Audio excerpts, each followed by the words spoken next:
महाडमध्ये पावसाळ्यातही पाणी टंचाई, भीमनगरातील महिलांचा हंडा आंदोलनाचा इशारा। उन्हाळ्यात एप्रिल ते मे महिन्यात कोथुर्डे धरणातील पाणी पातळी घटल्यानं महाड शहराला एक दिवसाआड पाणी पुरवठा करण्यात येत होता।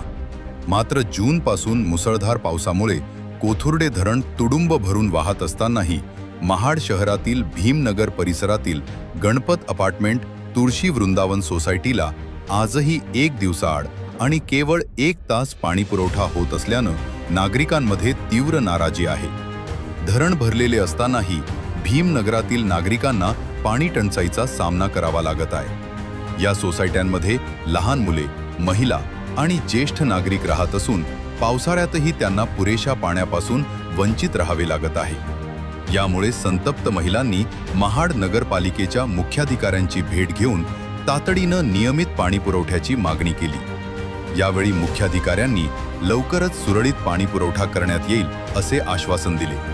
मात्र हे आश्वासन पूर्ण न झाल्यास 2 दिवसानंतर नगरपालिकेसमोर हंडा आंदोलन छेडण्यात येईल असा इशारा भीमनगरातील महिलांनी दिला आहे। लोकप्रतिनिधी आणि नगराध्यक्षांना आम्ही निवडून दिले, मग आमच्याकडेच दुर्लक्ष का केले जात आहे, असा संतप्त सवालही महिलांनी यावेळी उपस्थित केला। Bureau report, local news, Raigad. निवडून दिलेले आहोत, आमदार खासदार निवडून दिलेले आहोत, नगर अध्यक्ष निवडून दिलेले आहोत, त्याचा फायदा काय उपयोग आहे आम्हाला? आणि हा हेवा देवा भीमनगर मध्येच का झालेला आहे? प्रत्येक ठिकाणी पाणी येते, मग आम्हालाच पाणी पुरवठा कमी का? आम्ही का वंचित पाण्यापासून?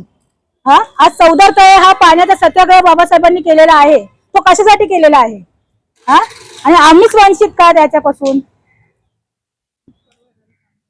सर्व एरियाला पाणी बरोबर पुरवठा होतोय सगळ्यांना, आम्ही काय करायचं? आज जर आम्हाला आश्वासन दिल्याप्रमाणे आमची कामं झाली नाही तर आम्ही हंडा आंदोलन करणार, हे 100% आहे आणि आमचं ठरलेलं आहे आणि आम्ही नगरपालिकेच्या समोरच करणार आहोत। दरवर्षीच पाण्याचा ही बोंबाबोंब आहे की नगरपालिका ही एक दिवस आड करून आम्हाला एप्रिल ते मे पर्यंत पाणी पुरवठा करतच नाही, एक दिवस आड करून पुरवठा करते आणि तेव्हा आम्ही ऍडजस्ट करून घेतो कारण धरणाला पाणी नसतं। पण आता धरण सगळे ओसंडून गेलेले असताना सुद्धा आम्हाला एक दिवस आड करून पाणी पुरवठा करतात आणि तो पण पाणी पुरवठा आम्हाला अगदीच 1.5 तासाचा असतो। आमच्या सोसायटीला पाणीही पुरत नाही, भीमनगरला तर पाणीच नाहीये। जे म्हातारे आहेत, लहान मुलं आहेत, त्यांनी काय करायचं? आम्ही पावसाचं पाणी भरून दिवस काढतोय। म्हणून आज आम्ही नगरपालिकेत आलेलो, त्यांना सीओ साहेबांना भेटलोय, बोलले, चर्चा झाले। ते म्हणाले, आम्हाला आश्वासन दिले त्यांनी आज की आम्ही करू म्हणून काहीतरी व्यवस्था। तर आज आम्ही 2 दिवस बघणार आहोत काय होतंय ते, नाहीतर आम्ही इथे हंडा आंदोलन करणार, सगळ्या महिला येऊन।